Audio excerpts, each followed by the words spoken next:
So Lisa, let's get started by reflecting again, as Eleanor led us in that discussion, to the fact that you were instrumental in the formation of Time Help. So back in 2003, can you talk to us about what role philanthropy played in helping Time Help to get established? And what did philanthropy look like back then? Great start of questions. I guess in 2003, we would not have even started without philanthropy. So the Alcoa Foundation was in Geelong. They had a cohort of retirees that were coming out of Alcoa.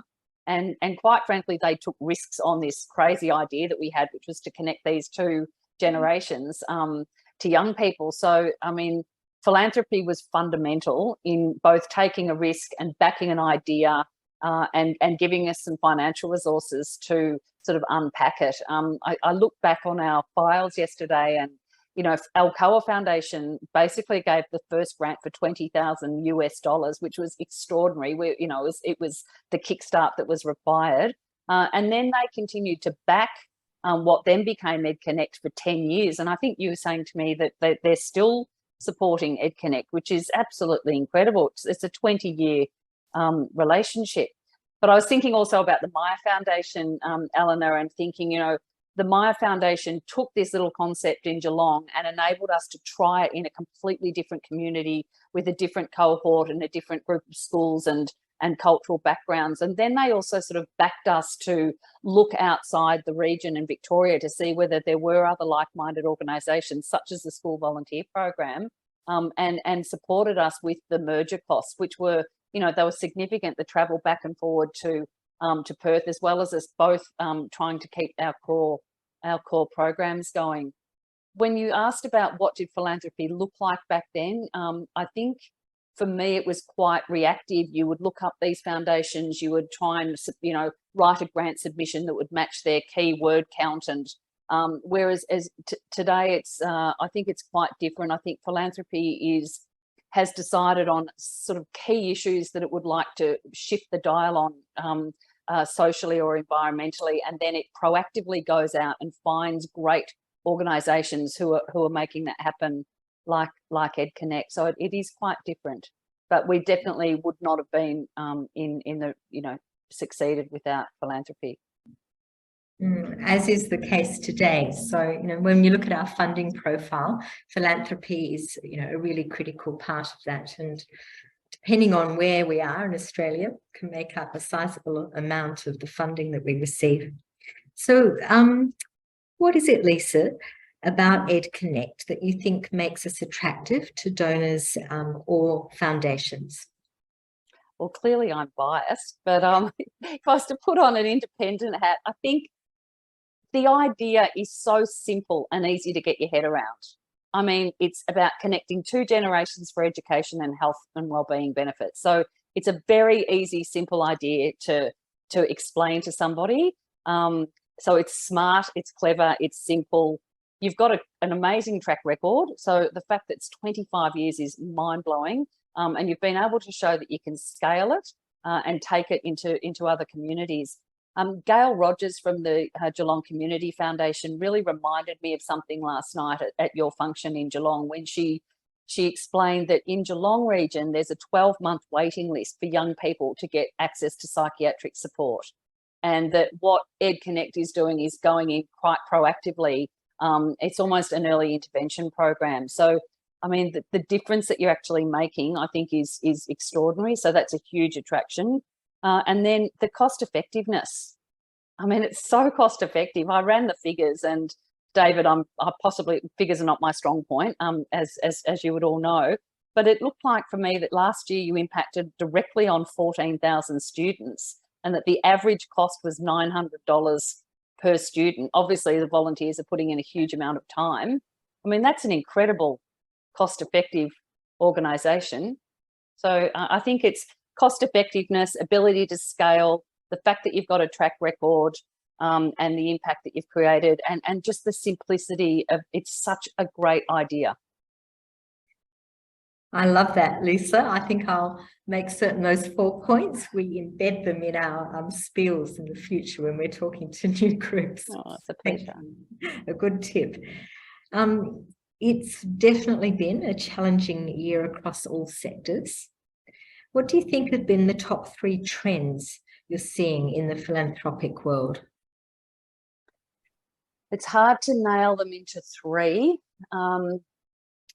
I'm seeing foundations and donors being much more flexible in their funding. So instead of the funding being tied directly to projects, they're backing great organisations and great leaders and kind of letting them direct where the money is best to be allocated. Obviously, the working from home thing is a proven model now that's was probably being tested prior to that.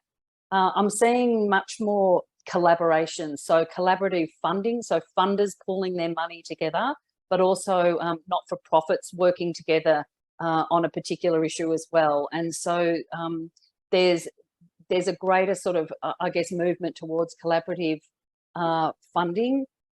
There's also a shift from just giving standard grants out to we're seeing loans being given out. Sort of loans for 4 or 5 years to do major projects at very low interest. And there's this new interest in social impact investing, and we probably haven't got time to go into that today.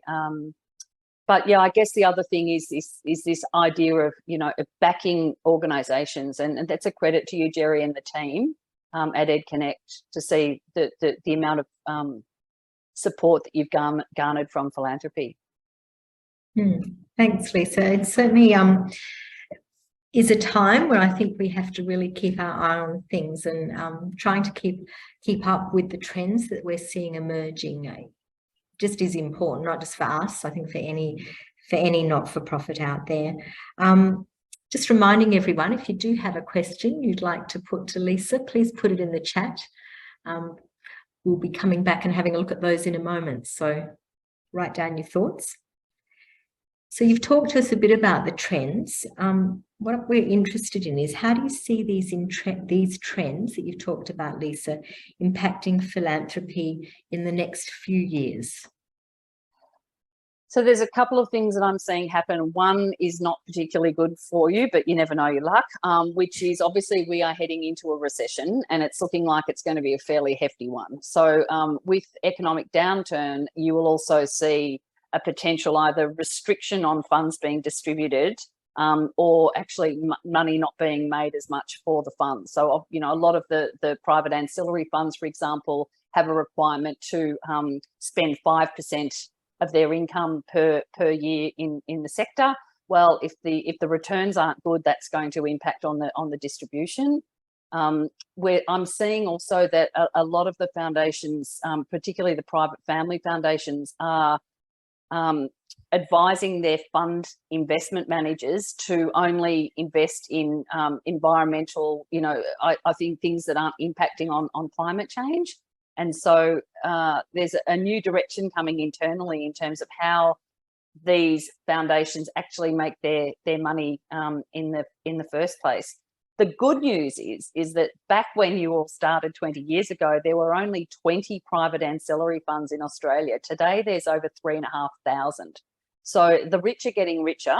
There is more money out there, and I think it's just a matter of how you tap into that and build those relationships. But also who else you're working with to work in schools, I think would be something that would be really, really interesting for you to have a look at. Some good thoughts there, Lisa. Thank you. So I'm just looking in the chat, and although there's no set questions there, I've got Danny McNeil, who's our General Manager here on the East Coast, sitting around the corner. She's been managing the technology, thank goodness. And Danny's got a question for you, Lisa. So I'm going to be kind, Danny. Be kind. She'll try. I can't guarantee it. I'll put myself on mute so that you can hear her. Hi, Lisa. I love any chance to chat with you. Oh, good on you, Danny. But pick brains. Any advice for small not-for-profits like EdConnect that are dependent upon philanthropy to keep delivering our services? Oh, great question, Danny. I knew you'd throw one at me like that. That's I think, first of all, don't forget to stop and smell the roses. It's so easy to think about what you haven't achieved and who's not funding you and what you've still got to do. When I think about what you've all achieved as an organisation, and just hearing the volunteers and that parent last night, I think I don't know how often you actually stop to think this is what really is amazing about what we're doing, instead of being caught up in all the next things that you have to do. So remind yourself to stop and smell the roses. I mean, clearly, I don't think I need to tell you this, that your volunteers are your gold egg as well as your school, and you're only as good as your volunteers and your school. So that's kind of a no-brainer. I mean, Eleanor touched on it for me about capturing the human stories. It's those human stories and those videos that are just fantastic, and they just bring it to life. Don't depend on philanthropy. So in terms of philanthropy not being, only being a tiny part of your revenue expectations, is probably, one of the key things around sustainability. Relationships are everything. I mean, the relationships that you're thinking about, that 10-year relationship with Alcoa, and, Mitty Williams has backed EdConnect for a very long time and has always had just such a great open relationship. And the same with John and Miriam Wiley Foundation. And, it's all about the relationships and the interaction that you have with them. And I guess finally, that your board is really, really important, and it's probably going to become more and more important. It just sounds like you've got a great board who can look as inward as it looks outward, and is, you're such a small organisation in terms of turnover, but what you deliver is incredible.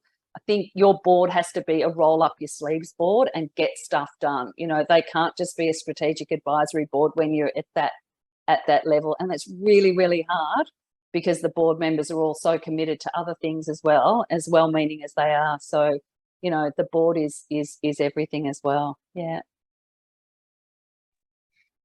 Thank you, Lisa. There's some real gems in what you've shared with us today. And I think it's very unique that because you were involved in that founding piece with Time Help, and then to be able to see where we are today, but also you've seen the journey of philanthropy.